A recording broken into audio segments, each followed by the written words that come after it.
There are over 500 variations of Cinderella in Europe alone. Oh, it's like vampires. Yeah, so the most well-known comes from Charles Perrault in 1697, and he's considered the father of fairy tales with his book, Tales and Stories of the Past with Morals. Yeah, he is straight up telling you he has an agenda.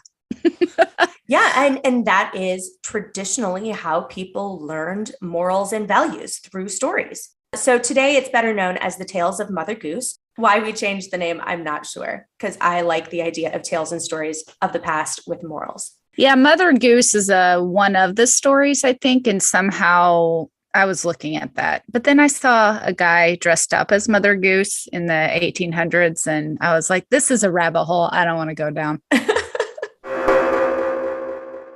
So his versions of these stories are the most well-known, and it's pretty much what Disney has based their movies off of. I always wondered why a glass slipper, and it turns out that his version wasn't a glass slipper.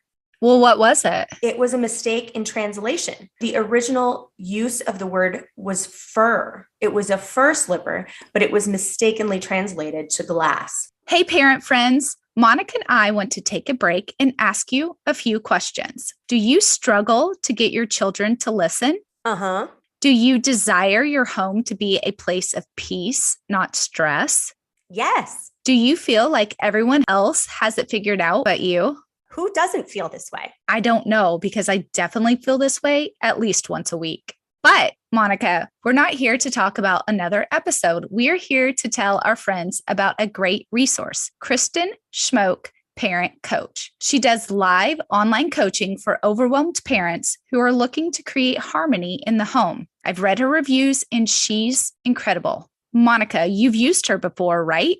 I have. You and I have laughed together over the last 18 months about my struggles as a parent of two small kids. It felt like I had been underwater for a couple of years dealing with their emotions when Kristen came back into my life. I had no idea I was doing things backwards by trying to teach them to calm down in the middle of a meltdown. So the next time I became frustrated, I reached out to her. She's so calm and reassuring and really knows a lot about communication and kids, thanks to her training as an early education teacher and as a mom of four herself. During our session, she helped me understand the behavior I found frustrating was probably just a reaction to all the change we had in 2021. I took her advice, took a deep breath, and didn't focus on the behavior, and our issue is improving.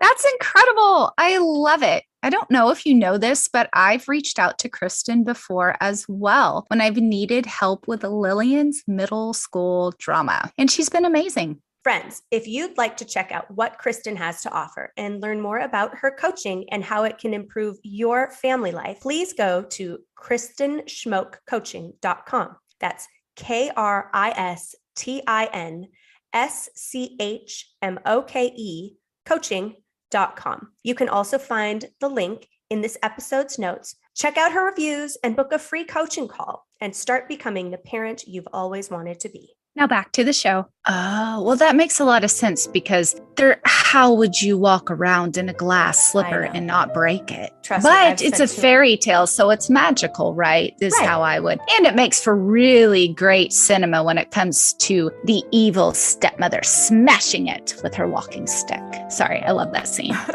That's a little bit on Charles Perrault and Cinderella. Now we move into the Grimm brothers. They adapted it in 1812. We're not going to dig too deeply into them and their version of it because there's a whole other episode. Okay. So I tend to think of the Grimm brothers as the original Tim Burton ruining and deadening all the best things. It's true. It's so true. You know what? I did not read that in the notes earlier, so I'm glad I'm surprised by you. I was like, I saw the word Tim Burton. I was like, what is she even going to say here? Definitely. I would agree with you on that, but come on, their last name is Grimm. So fitting. But I think that they get a little bit of a bad rap that they don't completely deserve, but I'll go into that later too. Okay. So now let's talk about movie adaptations. There are 73 adaptations globally, including TV, cartoons, and movies. And the first one is dated 1899, and it's 6 minutes long. I thought that was really cool. Oh my gosh, I would love to see that. The most famous is Hello, Disney in 1950. And then there's one that I would love to watch. It's called The Glass Slipper. It's from 1955.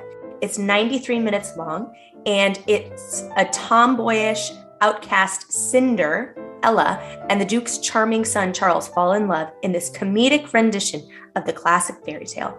Oh, cute. So, Monica, that's my short little list. I know you have a favorite or two. Well, my favorite is Ever After. Obviously, I love the original Cinderella Disney cartoon. Absolutely. But then Ever After is just such a beautiful story. And if you want to hear me gush about it for at least 5 minutes straight, then you can hop on back to the Drew Barrymore episode. Yeah, I will spare everybody that right now. I watched the modern adaptation that what Disney's doing right now called the live action version. I was like, I loved it. Oh, really? Ugh. No, I loved it. I thought it was great. I don't know. I thought it was really true to the original Disney. So for me, it didn't add anything. Like you weren't really thrilled with the newest one that came out, which is kind of like a more musical version, but I really enjoyed it. The one that came out on Amazon. I think I'm picky about adaptations of Cinderella. I think that I have my two that I love, and then I love the overall story. Well, I enjoyed it. I loved the dressing up. I loved the costumes. I loved the dancing because, I love musicals. Let's move on back to the Grimm brothers. You say here that they ruin and deaden everything, and I would agree that they do a lot of that. Do you have an example where they did that in Cinderella versus the Perrault story? Yes, because the sisters want to fit into the shoes. They are so desperate to get the prince as a husband, cut their toes off so that they can fit into the glass slipper. Yes, the first